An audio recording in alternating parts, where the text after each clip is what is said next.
coming up on this week's episode. So I think for the church that wants to win the community, they first start with how can I help my community? Then the community will later on hear the gospel. And then Jesus is the one that working into their heart.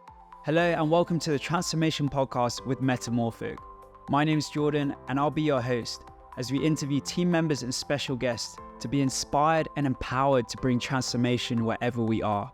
You can head to our website metamorphic.global for more resources and opportunities to bring transformation around the world. Welcome to the Metamorphic Zone, where we laugh at the impossible and then do it. Hello, welcome to the Transformation Podcast with Metamorphic. Today I'm back with Phealy from Cambodia, and we're going to be speaking about community development. So community development is one of the aspects that we train our church planters in as part of our programs. So I have Phealy with me to explore it a bit deeper. So can you tell me, what is community development? For us at Metamorphic, when we talk about community development, it's about taking the limitations of people and then so that the people it's developed, they has no limitation and they begin to become whatever that they want to be. Another word that gets thrown around sometimes is relief work or relief. So can you tell me how that's different to development? What are we doing that's different than relief work? At Metamorphic, when we train our church planter, the question that, or also the understanding that they think of development, it's like relief. But it actually, there are two types of different thinking. So now let me talk about development first. Development, it's when we train people so that people begin to change the way that they think, they begin to transform, and there's no limitation on them, and they get the skill so that they can go and do whatever they want to do in their lives, whether the limitation come of whether their finance or their skill or anything that stop them from reaching their full potential, then that is called development. It's actually training them, change the way that they think, transform them. So when we look at relief, it's actually an easy work to do, which is we just only give them the helping, not only the handout or giving them rice for the solution, for the short-term solution. So for us, we, as the church, we have done a lot of reliefs, but since they came to the training, we encourage them to think of the long-term solution, because relief, we can answer to the short problem or temporary. It's not permanent, because relief, we would just give the rice, give them the food, but then the people that receive, they still depending on us. It's like they say in English, like give the man fish, you feed him for the day, but you teach the man how to fish, then they can feed themselves. So it's like that idea as well. Relief is like when we only just feed them for today, and then tomorrow they might come back to us. And then there is no skill involved, there's no long-term future, there's no sustainable.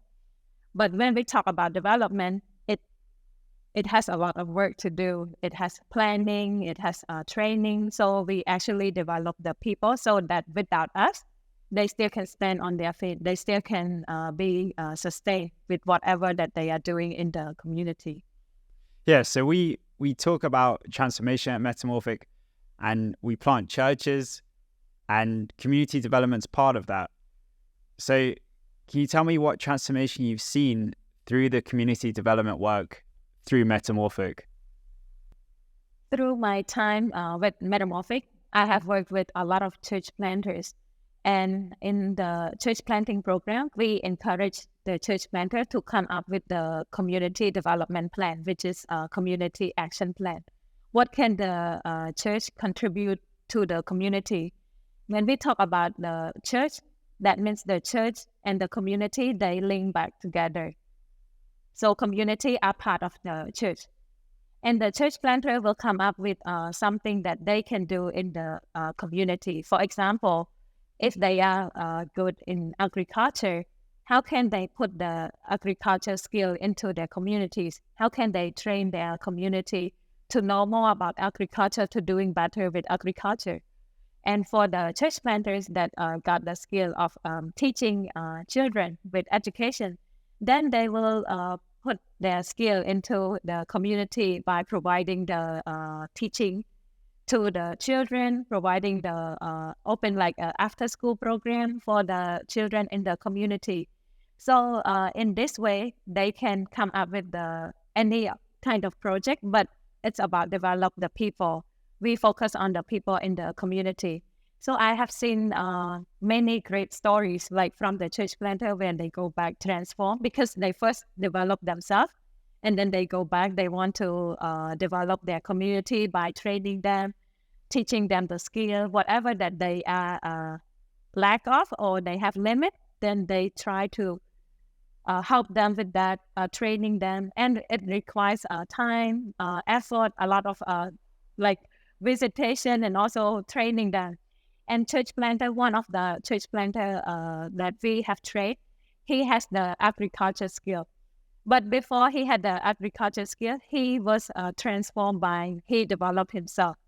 He went to learn about the new way of doing agriculture, like growing the cucumber, vegetable, and also raising the chicken, fish. So whatever that he knows, he went back to his community and then put into the practice. Like he recruited 10 families at first, that the family that they are doing very tough, they didn't have the income. So he himself taught them the skill, follow up with them, spend time with them, train those 10 families to transform, to develop. And then now they got the skill, and then he said, follow my example. You do this, I guarantee you will get success. So the family, they did what he told. And recently, I think back in May, I went to visit one of his students, like trained by the church planter here in Cambodia. And the family, when I went, I was a bit surprised too, because this is the result of development, result of transformation. The family, they really follow his example, but also because they have transformed, they have developed the way that they think. They are now begin to work harder. They want to help their family to have an income, so they work hard. And they have grown vegetables. They have raised chicken, fish. So I think this is the part of transformation, development that we want to see when, just like Pastor Sambat, that he trained the 10 families, and then they began to transform and they began to move to another level. They have been following his example. And now they are all transformed, not only just the way that they think, but in terms of the family economic, they have income more than they used to have before. And not only just that, now they got the skill, they can begin to develop other people by training what they have learned. So I think with development putting into our community, it will give us a great result. If we want the community to be sustainable, and also anything that we want to do when we want the long-term solution, we have to think of how can we take it, not only just relief, give them only the food, but how can we give them the skill so that they can transform, they can develop, and they can live their own life. With church planting and churches, is community development a necessary part of what we do as a church? Is it essential to the church? And add-on question to that, how have you seen community development open doors for the gospel? For me, I believe that the church planters, all of them, they need community development, because it is linked back to the community. For example, if the church will be there only just for Sunday service or Saturday service, then people will not come to church because they don't see anything practical. But when the church does community development, then it is the practical way that they can see not only just receiving the gospel, but here on earth, what the church have done to them, and then what can I see the real blessing of God. So I think this very important for the church. And when the church think of development, that means the church is caring for the community. The church is always wanted to find solution and then work together with the community. And I think through the community development, it has opened the door for the community wherever that they are, whether the community is Christian, is Muslim, or it's Buddhist. They are open for gospel. The reason why, because for us, I think talk about our human being. We are built with three parts: with our body, our soul, and our spirit, our emotion.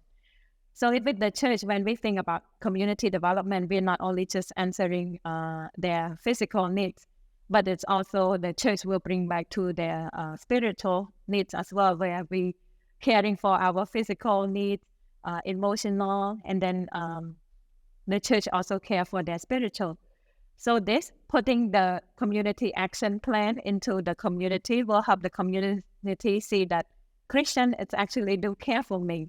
And then we don't have to talk about God first, but we do love them, the community that they haven't heard about the gospel yet, just as they are. And then when the church began to act in their community development or begin to care for their community, they can see that action, and then they can see that because we are different. So I think for the church that wants to win the community, they first start with the community. How can I help my community? Then the community will later on hear the gospel, and then Jesus is the one that working into their hearts. I think for us, we are the one that carrying Jesus into our communities. And one day, we never know that the community that used to persecute us, but they will change, and then they will accept us because of the good works that we are doing in the community. That's why I think it is necessary for the church to think about community, to think of what way can I involve with my community. Yeah, it's amazing. I've heard stories from Africa, for example, where there's just such open doors for some of these church planters because they've really invested their communities, where even the people helping lead the communities, they want them around. I'm not sure 100% if they want them church planting, but that's what they're doing. And these doors are open because they've really loved their community, been a blessing to them, and invested in them. So what's one thing for our listeners today that they can take away? If they want to develop their communities, what's one thing they can do? For those of you who are listening, when you think about community development, first, I think the question that they need to ask, what assets do I have right now? And the asset that they have could be their skill, could be their resources, anything that they have. And then how can I put those assets into my community? And I think start by looking for anyone that they can train first, or they can help them to develop. Like identify whether it's one person, one family, start from something small, and then they can begin to develop. And always ask the question, am I doing the relief work or development work? And I think when they begin to ask that question, then they realize if they want long-term solution, then they can begin to train them, or maybe support in resources or anything that they can do in their own level. So I think for us, we do have something that we can contribute into our communities.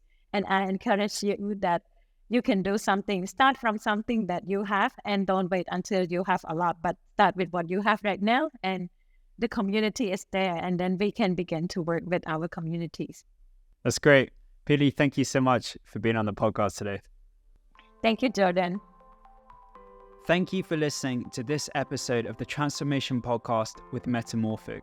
Make sure to head to our website, metamorphic.global, where you'll find resources to empower you, as well as opportunities through partnership to bring transformation to the world. Follow us on social media. All the links will be down below in the show notes. Thank you for listening.